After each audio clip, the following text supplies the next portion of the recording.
Well, good morning, travelers.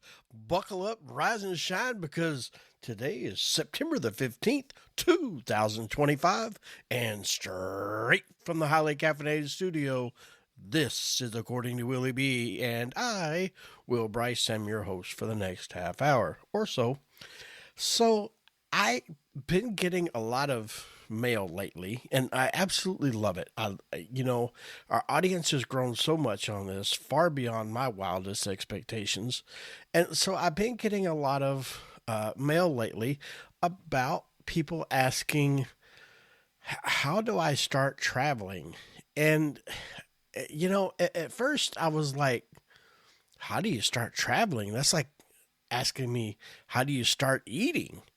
You just take a bite and dig in. But the more I thought about it, I thought back all the way to my first time traveling, and I remember that it was very intimidating.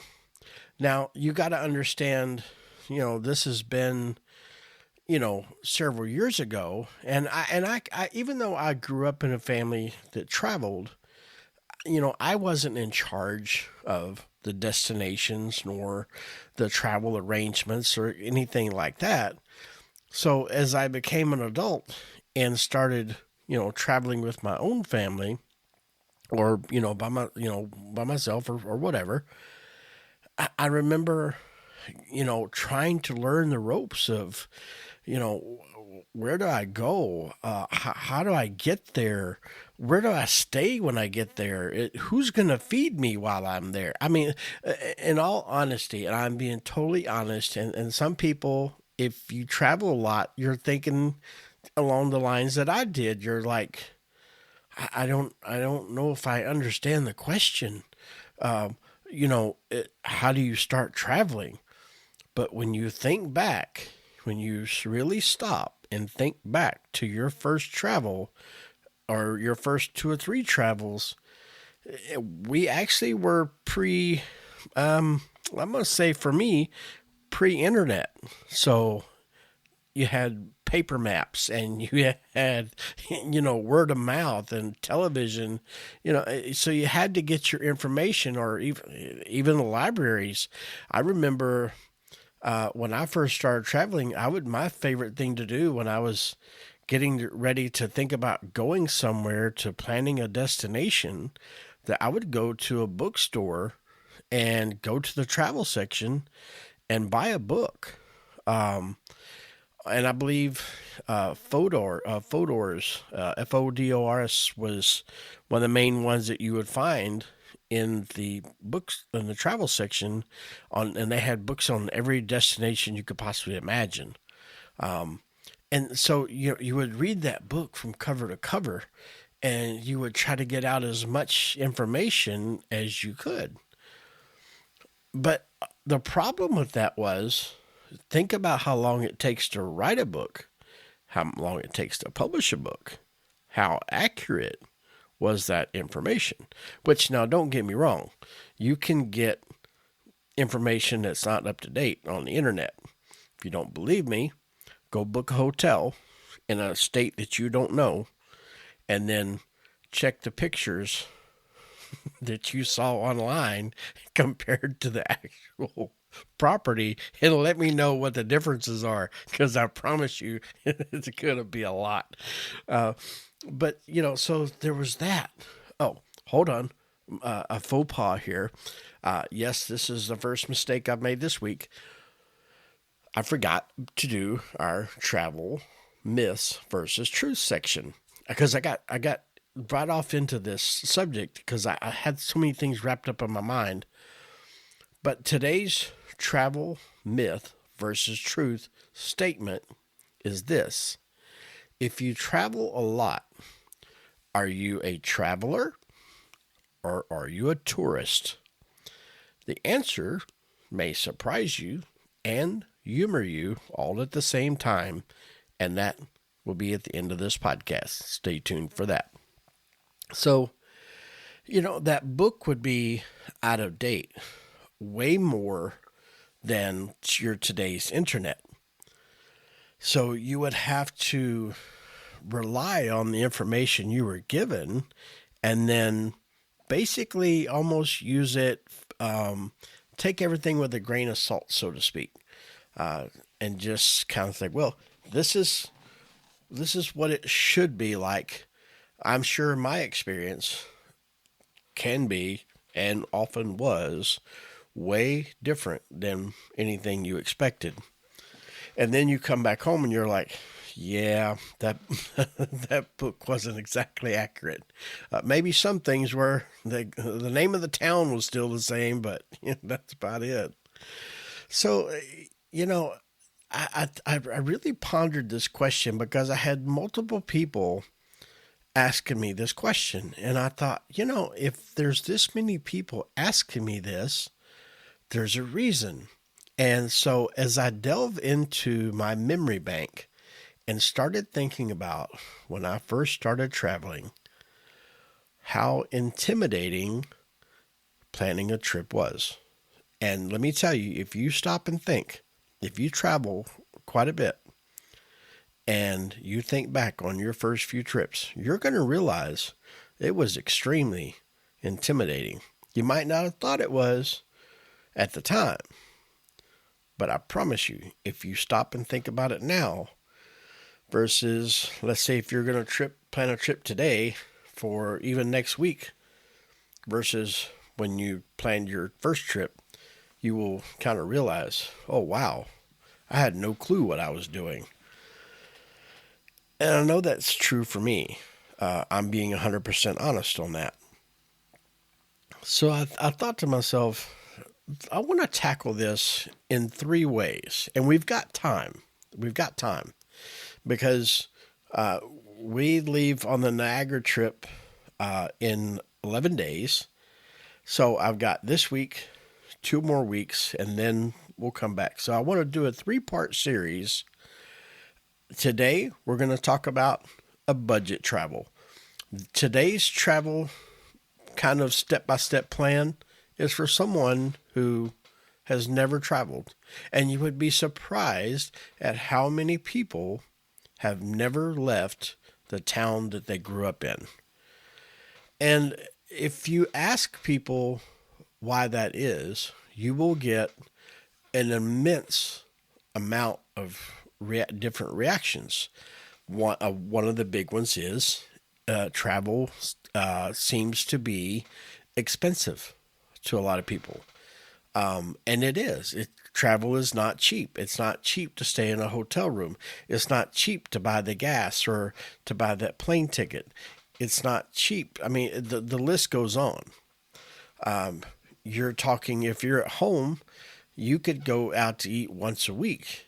If you're out traveling, you've got to eat every single meal out. And that can get expensive. I can tell you that you can travel pretty much anywhere you want to go. And I'm going to get a lot of email on this one, but hear me out. And I'm going to prove it over these next 3 series. You can travel pretty much anywhere you want to on any given budget. And I know you are rolling your eyebrows right now at me going, okay, all right, well, so I want to travel to China and I got $20. How am I going to get there? You know what? Off the top of my head, I don't know. Is there a way? I'm quite sure there is. There's always a way to do anything. And I'm going to throw this out there and I'm going to move on. I'm not going to elaborate a lot on this. If anybody wants to challenge me and argue with me, you know my email address. Or you know where I'm at on social media. Just come at me. Every single day in life, we are faced with a brick wall in front of us to start our day. You have 2 choices. You can go up to the wall and stop, and that's as far as you go for the day. Or you can be creative and find a way to get past the wall. Every single day, we are faced with our wall. Are you going to stand in front of the wall and go nowhere? Or are you going to find a way to get past that wall? Only you know the answer to the solution, or only you know the solution to get past your own wall every single day. And that's a whole nother podcast that has nothing to do with travel or food. So we're going to just drop that right there. But if you want to know more, if you want to chat more about that, you know my email addresses, you know where I'm at on social media. Just come find me. So talking about a budget trip, we're going to start there. Today we're going to talk about if I've never traveled outside of my town.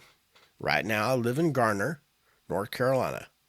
And let's say that I was born and raised here and I had never left Garner, North Carolina. And I want to travel somewhere. I have been listening to this podcast since January and I have the travel bug. I want to go see what it is that is so exciting that Will just constantly says, buckle up, Buttercup, it's time to travel. So it's my turn. I want to go somewhere. What do I do first?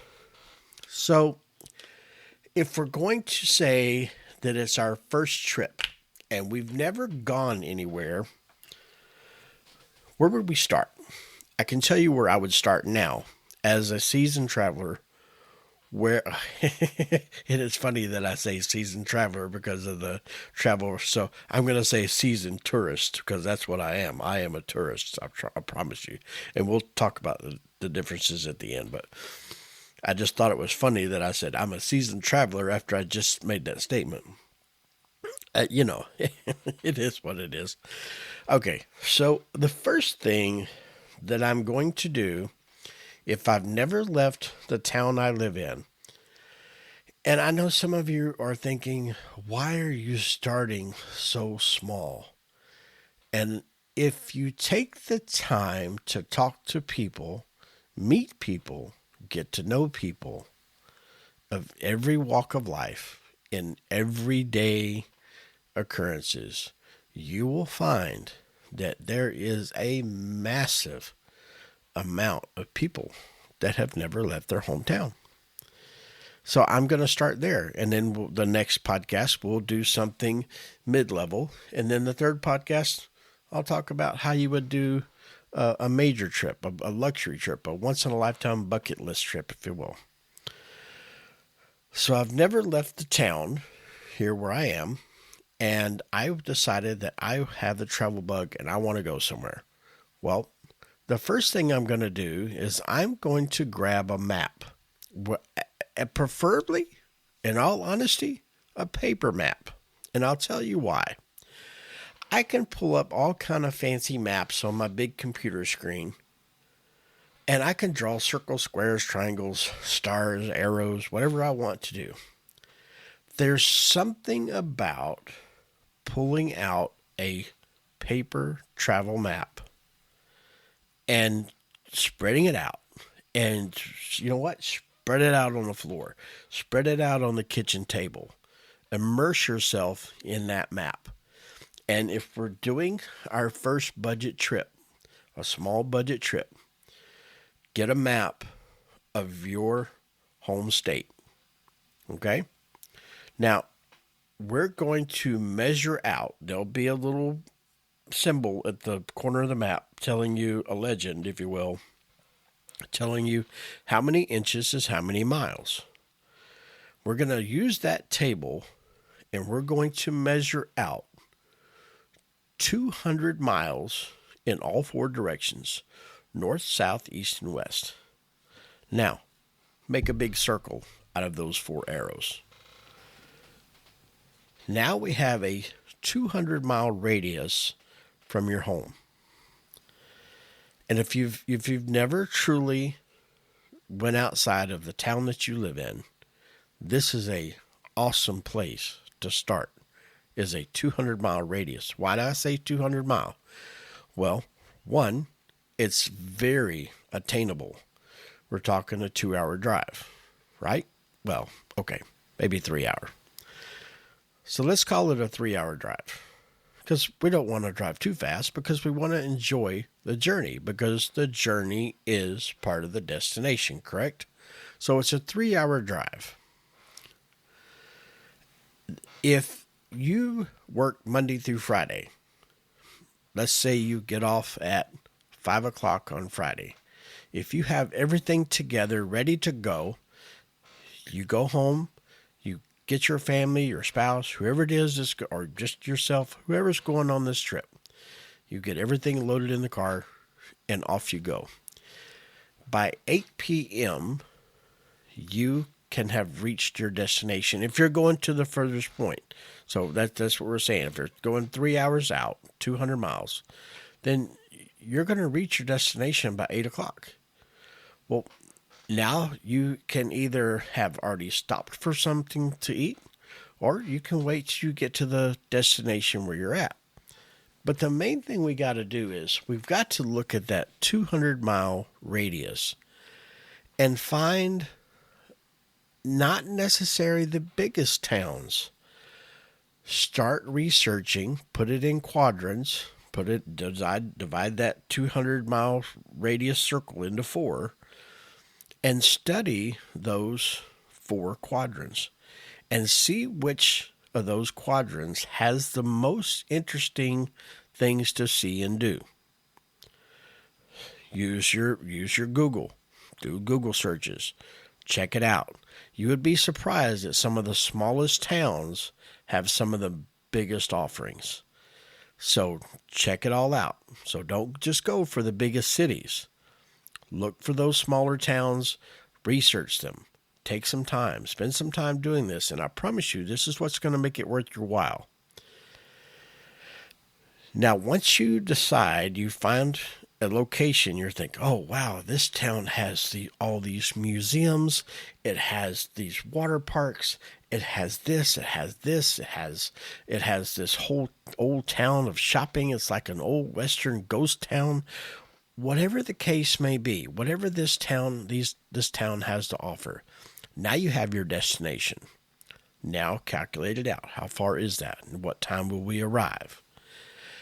Look at the different towns in between your home and that destination. Check those out on Google. Am I going to be passing through anywhere that has something very unique that we need to see? And I know for some people you think this is very basic. Again, I cannot stress enough to go back and think the first time you traveled somewhere. And this is what got me so excited about doing this episode.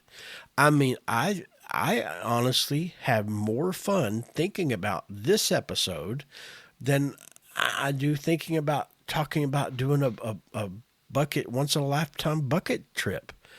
Because this gets you back to the roots of what's so fun about travel. You're going to be going through a bunch of small towns. You're going to be meeting a bunch of people.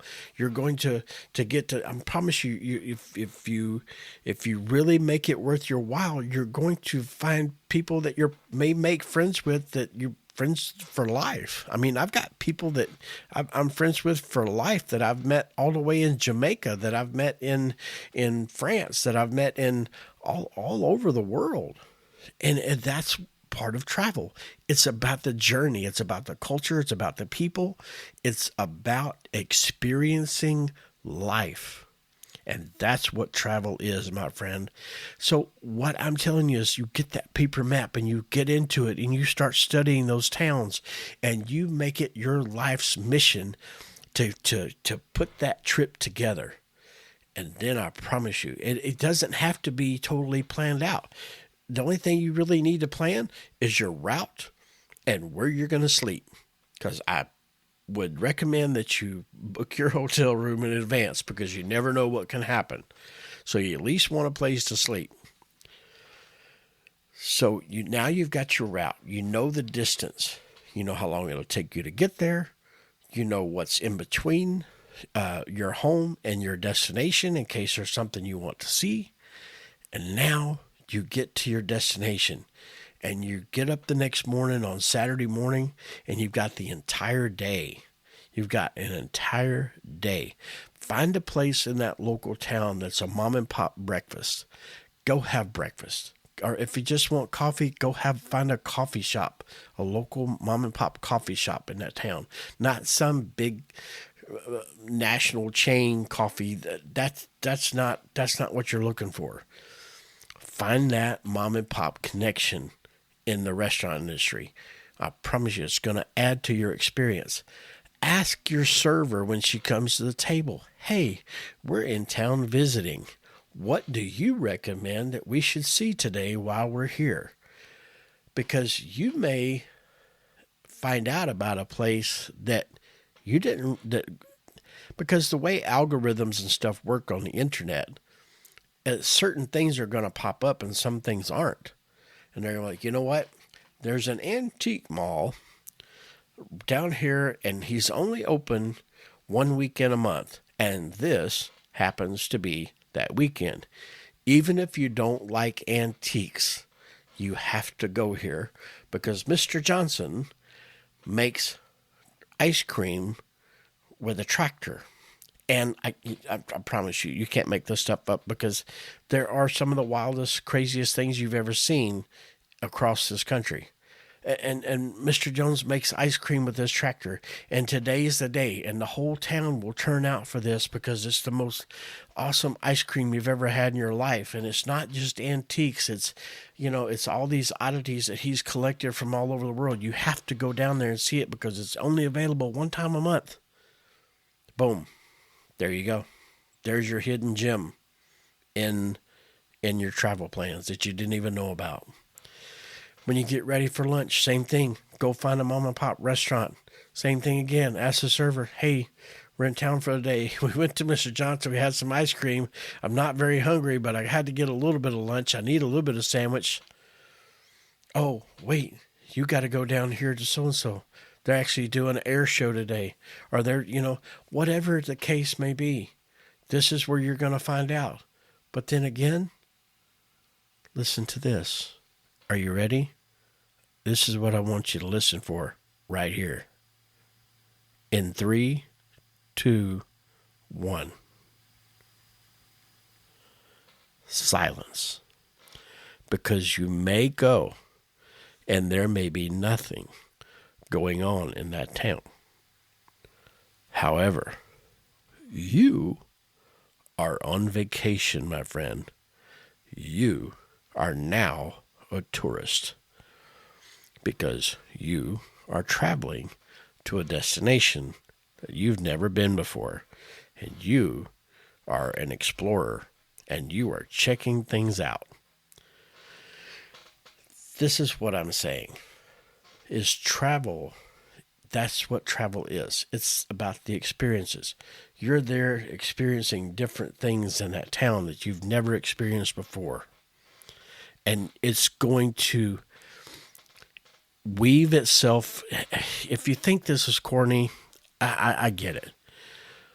But I promise you the effects of this travel, even though it's just to another town 2 or 3 hours away, the effects of this travel is going to weave itself into your very soul, and you are going to go home a changed person. Because now you have traveled, you have experienced different things, different people, different areas, different cultures. You've made memories that you will never forget, regardless whether you bought the t-shirt or not. But you would find and you don't have to just settle for a hotel. Depending on your budget, on a small budget, you could find a very unique Airbnb that might be on a lake or a river. Take a fishing pole. I don't care if you catch anything or not. Just throw I get more enjoyment when I go fishing. Kid you not. And my dad would throw something at me right now. Just tie a cork onto the pole and throw it out there. I can get enjoyment just sitting in a chair. I'm not at work. I'm just watching that little red and white cork float around on the top of the water. I'm not going to catch anything because there's no bait. I don't care. I'm enjoying life. And that's what travel is. So you would, and then maybe there's something between where your destination was and back home. Do you have to take the same route going to your destination as you did getting there? No, there are no rules. You can take a completely different route home and see totally different things. That may be the other side of a pine tree because you saw the other side going down the other way, but regardless, you're still seeing something different. But the thing is to mix it up, to keep it spontaneous and have a good time, and don't forget to make those memories. And that's what I'm saying is, you want to know where to start? That's where you start. Start with a paper map, unfold it, put it on the floor, lie on the floor, and just get up in the middle of that map and just Google yourself silly until you learn every single thing about that quadrant. Now, when you return home, because let's say you spent 2 hours, which is extremely minimal for me because I'll spend weeks, but that's just me. But let's say you spent 2 hours on that paper map, on that 200-mile radius circle. Now you know so much about that circle. Your next trip, what's your next trip? It's 400 miles, 600 miles. It can still be that weekend trip. You would be surprised at how far you can go on a weekend. Leave on a Friday night, come back on a Sunday. You get back home 6, 7 o'clock, throw your stuff in the washing machine, get in the bed, get ready for work the next day, bada boom, bada bing.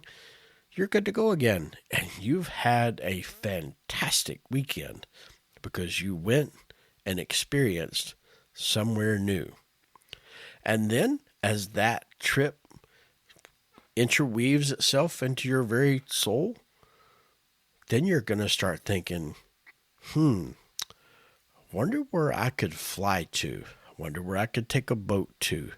Wonder where I could take a train to. There's all types of transportation. And it all starts with that first trip. I tell you what I would even be willing to do.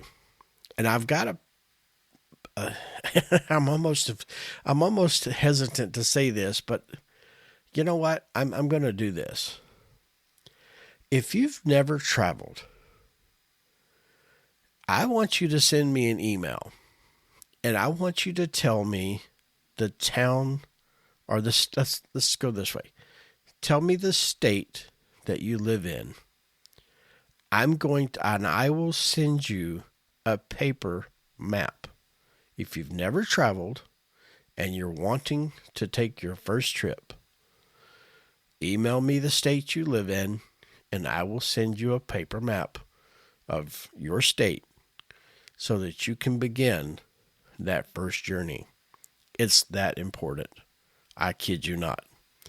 Now, to answer our first travel, or at the first of the program where I talked about the travel myth versus truth, I said, if you've traveled extensively, are you a traveler or are you a tourist? Well, ladies and gentlemen, if you haven't picked up the clues in this podcast, let me tell you. You, look in the mirror as I tell you this, you are a tourist. And look, I say that because I are one, right?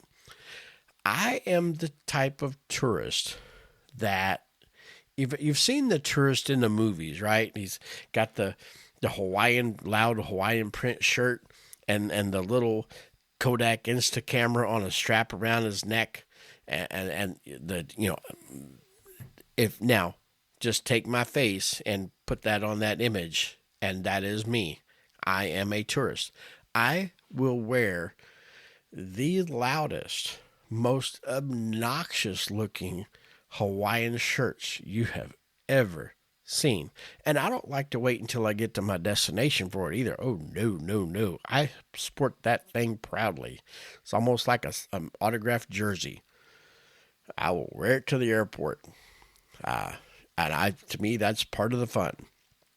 So, but that is the answer to our travel myth versus truth for this podcast is that you are a tourist. Anytime you travel somewhere that you have never been, you are a tourist. So that winds up this podcast. I hope that I have inspired some people today that if you've never traveled, and maybe you've traveled out of your hometown, but you've never really traveled very far, I hope that I've given you some inspiration to go take that first trip. It is so easy to do. If you ever, any of you out there, like I said, we've got over 1,200 people per episode now. If you ever feel like it's just daunting and you just email me, I will help walk you through this any possible way I can, because that is one of the things that I love to share, is that I love to share my love of food and travel with everybody that I meet. And if I can ever help any of you in any way find that love for travel or find your way in how to get started in traveling, please don't hesitate to reach out to me. Our website is www.accordingtowillieb.com.